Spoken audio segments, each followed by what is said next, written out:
Hello and welcome back to the Helmet Head podcast. Now we've all got that first two-wheeled machine, that thing that gave you freedom, the bike that you will always have amazing fond memories of, exploring your first adventures, heading out of your town for the first time by yourself, never having to ask your parents for a lift. And for me, it was the Yamaha FS1E. Now they made the Yamaha FS1E from 1973 was the launch date of that bike. It's a 49cc, two-stroke, single cylinder, and it was so popular they sold over 200,000 of them. And it quickly became one of sort of the biggest bikes of the time for the youth to get out and get their freedom on.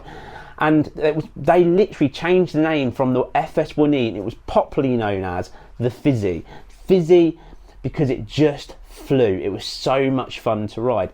Now, my memory of it is like this. I was already doing motocross and stuff at the time on bikes, but this point I'm 15, just coming up to 16, and I really wanted a cool road bike. Now, lots of my friends were getting quite modern machines because at this point, the FS1E was we're starting to get old, basically. They weren't seeing them out on the road as much. They're already starting to become a little bit of a classic.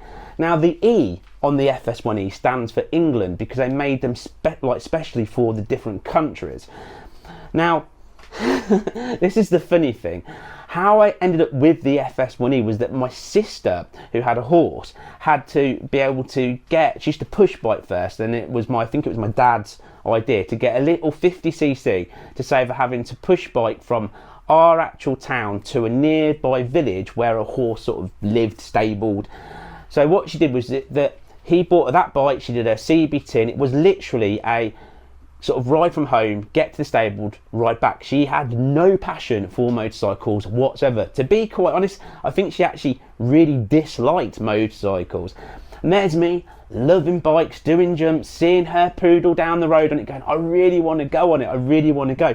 And I'll never forget one day, I get a phone call. And I can't remember if it was my mum that rang me or if it was my sister, but someone rang me at home, the old-fashioned, and you pick it up and you go, hello? Back when landlines were a thing. And it was like, oh, your sister Jenny, she's broken down and she's somewhere between a village called Braybrook and where I lived, a town called Market Harborough. And can I go and help her? And I was the only one in at the time. So I got up, I got on my push bike and I rode something like 3 miles away to some sort of real up and down hills to find that my sister had broken down on the bike. She'd broken down or she came off, I can't remember. Something happened, and no, I think the bike was running, but something had happened where I think she might have fell off. Not badly injured, if I'm right. Anyway, so I turn up, she rides back off on my push bike. Yeah, she'd fallen off. She rode back on my push bike home and left me with the FS1E. And FIZZIE, this beautiful beast, well, I say beautiful, she didn't look after it. So it was rusting. The actual chrome mud guards and all that was starting to rust. It was looking a little bit worse for wear from what I remember, but in my eyes, it was still a bike on the road with that classic retro look. What's opposite to what all my friends were riding. They were sort of riding the more trial style things on the road. And there's many different brands out there, but they were very much riding those kind of bikes, looking cool. And I think one of them had a Kawasaki, something or other. Again, I can't even remember now, it was that long ago. But this FS1, there's something about it. And I always remember starting to push it, and it would start. So I remember going, I could ride this home. And I had a helmet in my hand and I'm pushing this bike up this massive hill going, I could just start it and I could ride it home. And the temptation was unreal. But I knew I wasn't far away from my 16th birthday. And in my head was, if I got pulled over by the police because we're in a small town, they're going to see me. I mean, I don't know how they'd recognise me. I was never in trouble with the police, but in my head, if they see me, they recognise me, they pull me over, they might stop me from getting my CBT. They might arrest me. I was quite young, you remember I'm 15, so I was kind of like, I really want to ride it home, and I should have just jumped on it. To be completely honest now, looking back, because obviously I was racing, I could ride bikes, I was a good bike rider, I rode my push bikes around the road, I already knew all the road laws pretty much at that point. I should have just jumped on it and rode it, but I didn't, because I didn't want to risk not being able to ride on the road. So I pushed it for 3 miles, sweating my bum off. Remember stopping loads thinking, oh, this is exhausting. And I remember getting to an alleyway not far from my house at the time. There was a little bit of a hill and I was so tired, and I remember going to myself, this is one big last push to make it up this alleyway to get it back to me having to go all the way around. And I pushed and I think it took me 3 attempts to get up this slope of this alleyway because I was so exhausted. And when I got back and I put the bike on its side stand, I was there going, do you know what, I really like this bike. I don't know why, I hated pushing it, but I really liked the bike more and more and more. Now my sister turned 17 and she was doing her car licence and she didn't want to ride the bike anymore. It was left pretty much outside looking worse for wear. And I'm coming up to my 16th birthday, and I can't remember if my dad bought it from my sister to help her towards the car, or I gave her some of my paper round money, because I used to do like 3 paper rounds at the time to earn as much money as possible. I'm pretty sure I saved up most of my paper round money, if I remember. I'm pretty sure that's what happened, because I bought it off of her, and I spent hours and hours and hours cleaning it. I got Brillo pads, what people are going to hate, and I scrubbed away at the rust, and I got rust protection. I can't remember the brand at the time, it was really old school stuff. I remember like putting all this wax on it, and again I didn't really know what I was doing, but I loved motorcycles, I loved racing, but I wanted this to look really cool, and I spent hours and hours and hours on it. Now my dad was obviously so impressed that, and he saw the passion that I was getting for this bike, he offered to take it in to a sort of a garage at the time, sprayers. They were very sort of vintagey, old school garage, and they sprayed like very posh cars. And I think he had his car in for a service and stuff at the time, and it turned out that they had some Jaguar red paint left from, I believe, painting an E-Type Jag. And my dad was saying about my bike, and they came up with a deal where they were going to spray the tank and parts on the bike and the plastics Jaguar E-Type red. Jaguar E-Type red. So my dad took it and he had it sprayed, and this is just before I'm 16 years old, and it came back looking like new, because I spent so many hours cleaning the rust off of it and had a new spray job on it, and I was proud, really, really proud. So my 16th birthday itself, at 16, I've been waiting, I've been good, I haven't ridden on the roads, I've been a good boy, and I've waited patiently. So the day comes where I have to do my CBT, and it had to be on my birthday, it had to be. And my dad, again, he rang round trying to book my CBT in at the local city and the local places.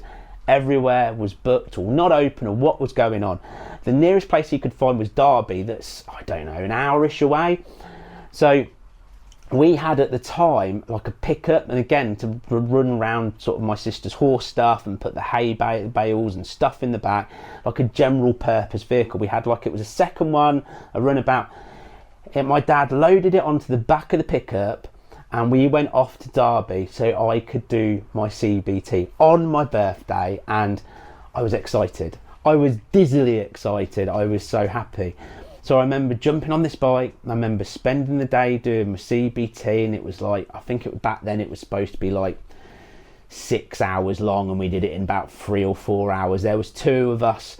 I remember there was a guy on a scooter who had clearly never ridden before because part of the CBT. So I was pretty much left alone because I obviously had the skills of riding, and I was good in regards to, like, again, I kind of learnt what the roadside means. I obviously knew things about roundabouts and everything else. This guy clearly didn't, so I pretty much was left alone, just having to follow the CBT. So we got back, I got my certificate, we put the bike in the back of my dad's pickup again, and we went home, and I was proud. My dad was proud, I was proud. I'd passed it, I'm road legal, I'd waited. It was a feeling. And I remember getting back, wheeling it off. Now at this point it's starting to get dark because it's the end of the day, but I wheeled it off and I had to go for that first ride by myself. That first ride, And I remember getting on it, starting it up, the smell of two-stroke. Oh, the smell of two-stroke, what a dream. Now, the FS1E was 4-speed, not 3, 4-speed. And I was just like, here I go. And I clonked it down into gear with that click and let that clutch out, and I went off. Helmet on, leather jacket, pair of, I think, jeans on at the time, and a pair of potentially of trainers, maybe boots. I think I just wore a leather jacket and a helmet, and I went off. And I remember riding my old paper round route that went up a hill, and then it went down into another village and kind of out. And I remember going for this sort of long sort of ride around, and I think I even rode all the way to Foxton Locks and back. But I remember getting up, this is the funny thing, getting up. Now, the one thing about the FS1E is that all the bikes at the time were basically restricted. They'd only do 30 miles an hour. Well, the FS1E, being an old girl, she'd do 35, and trust me, between 30 to 35, you feel like, I don't know, a speed demon. I'm like this, I'm bombing along, I've got my head slightly tucked down, I've got wind in my face, and do you know what? The feeling was unbelievable. Now, the interesting thing is, let alone I used to do motocross racing stuff, none of like my friends at the time had motorcycles or were even interested in motorcycles. It was just me. And very quickly, I used to go out for little rides by myself after school and at weekends, and I used to go off like visiting different places. But within a couple of weeks, probably about a month of riding the bike, I'm riding along one day and I come across two other people on 50cc's, and one of them was ended up being good friends with them. One was a guy called Trevor, and another lad was called Dan. And Dan was on a Kawasaki. I can't remember what Trevor was on now. Was it a YT50, Suzuki YT50 yellow? So anyway, they're going, because they live near this part of Harbour that I'm going on. There's a bit of a hill going up, and I was going towards Farndon. And they'd set off in front of me, if I remember this rightly, and I overtook them because they can only do 30 and I can do 35 miles an hour, and I'm leant down over the tank. I didn't even know who they were at all, but I saw two other people on 50s, the smell of two-stroke, and I gave it the beans and I floored it, and I overtook them. And I'm pretty much sure I got to the top of the hill and pulled over. They came along and pulled over. Now, we obviously went to the same school, but I wouldn't class us at that point as friends. They were just people that went to my school. And we pulled over, and they pulled off their helmet, I pulled off my helmet, and they were like, Alan. I was like, Trevor, Dan. And from that moment, we became best friends. Me and Trevor hanged around for years. So even at 17 years old, when I gave up the FIZZIE, I actually gave up the FIZZIE and sold it to the lad called Dan. And I ended up buying Trevor's bike off of him because I wanted to look cooler at the time, because I'm 60 and I was going, I loved my FIZZIE, absolutely loved it. The worst thing in the world I ever did was sell it. I actually did sell it. This pristine, clean, I spent hours, I looked after it, seriously looked after it, and I bought Trevor's bike. And I had some fun on Trevor's bike for literally a month, I think, before I ended up going up onto a 125. But this FIZZIE I rode everywhere for miles. For literally a year of my life, I rode this bike everywhere, and I discovered places locally that I never knew about, roads. We had so much fun. We used to ride, me and my mates used to ride, pin down on the tank, racing each other. Of course, my bike won every single time. Always does. I'm a British lord, you know. The thing of it is, it gave me that sense of freedom. And one of the things that I'd always encourage, because so many people are scared to let their kids have a go, let them have a go on a 50. Take them down some country lanes with them, spend some time with them and ride with them, because that sense of freedom, that's something I will never, ever forget. And of course today, being well known on the world of YouTube and the motorcycle world, it all really came from that bike, because I could have just continued doing motocross racing, moved on to cars and never really bothered with bikes, because people go through their stages. But that bike gave me that freedom, that inspiration to want to do more and more and more and more. Now here's the thing, I would love, absolutely love, to get my hands on a Yamaha FS1E again, But this is the crazy thing. Now, I'm pretty sure I gave my sister something like 300 quid for this bike back then, and we're talking many years ago. FS1Es are rare. Good ones are really rare, and I've seen them go for some crazy money. Now, an absolute nail falling apart, it's pretty much selling for £2,000. A decent one, you can pay around £7,000 for a mint condition FS1E. That is crazy, absolutely crazy. And it's that thing, I wish I'd kept it. I wish I'd kept literally every bike I've ever owned.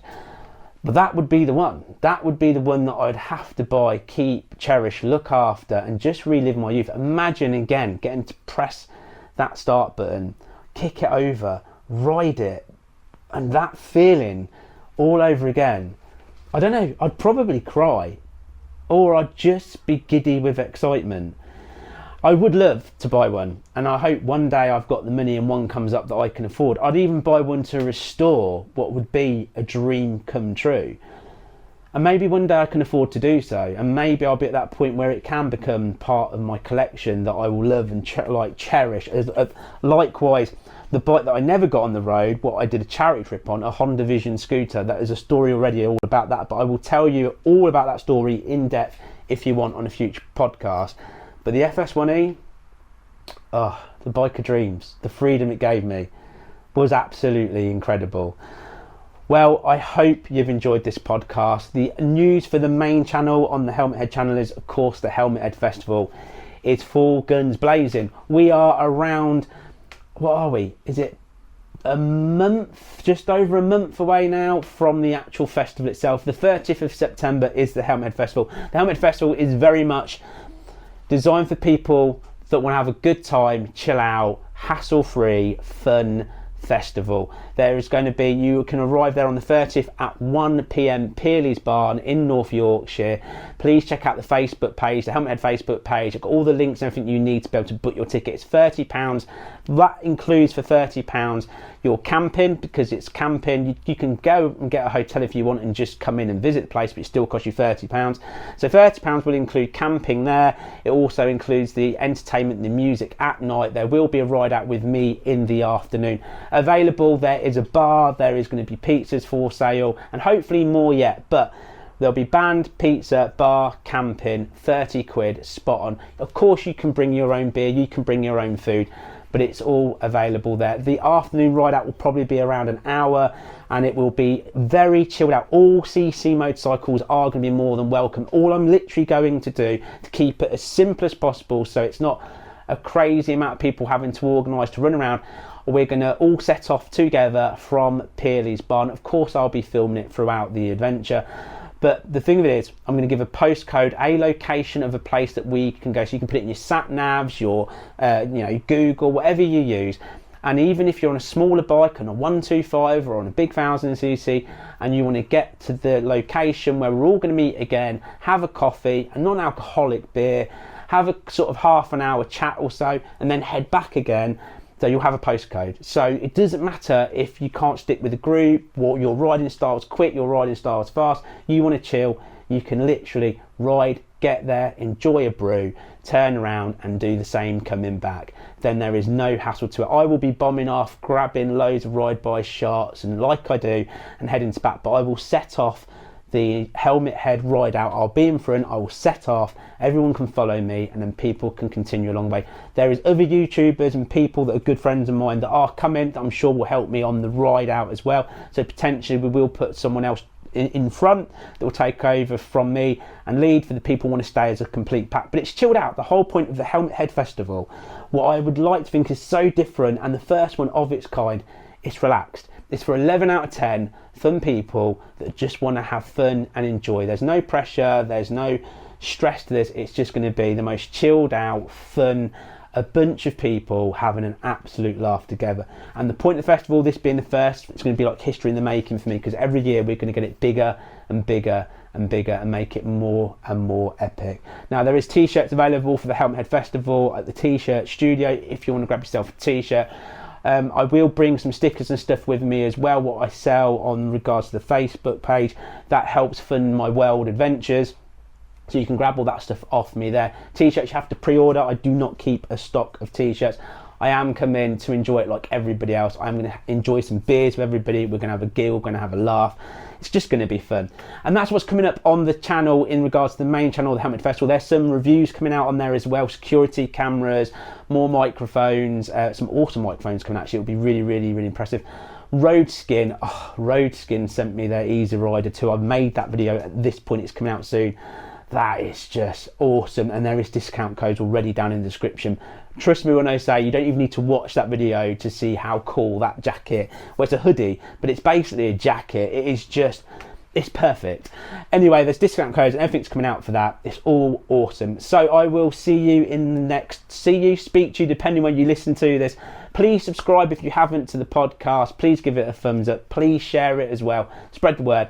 Anyway, I'm going to leave it there, so I will speak to you, see you in the next Helmet Head podcast. Ride safe, have fun, take care, bye-bye.